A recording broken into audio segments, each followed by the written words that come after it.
煮到你金黃色咧就可以拎起佢啦。跟住咧，我哋會煮埋個燒汁先嘅。咁將全部材料咧咁啊倒晒入去個鑊度啦。咁見到佢咧煮到起泡啦，然之後咧好似個啫喱狀咧，咁就可以滗起佢嘅啦。如果咧你覺得啲汁咧太濃咧，可以加少少水落去，等佢冇咁濃嘅。咁而家咧可以開始煎個和牛啦。咁我就會用個慢火嚟煎佢嘅。咁啊約莫煎1分鐘到。因為咧如果你較大火嘅話咧，放落去嘅時間咧就會一啲熟咗，一啲未熟嘅。咁我哋就會用慢火嚟煎佢啦。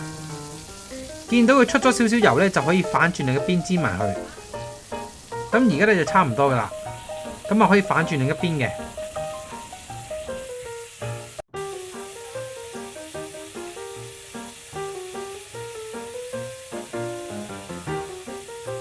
全白牛肉咧反轉晒之後咧，就可以即刻咧將頭先嗰啲洋葱啦，同埋嗰啲汁咧倒埋落去嘅。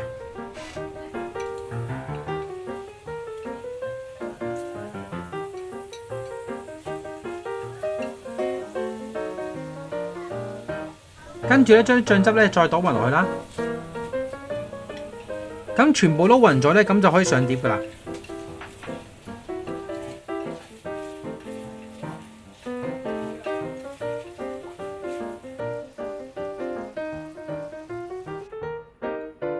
最後咧，我哋會喺上邊咧加入葱花同埋芝麻。今日呢個燒汁煮和牛咧，咁就搞掂咗噶啦。係咪好容易做呢？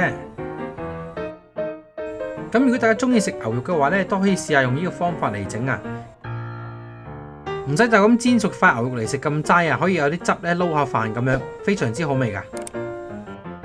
咁今日嘅食譜分享咧就差唔多啦。咁如果大家中意我今日嘅分享嘅話咧，咁記得訂閱我頻道啦。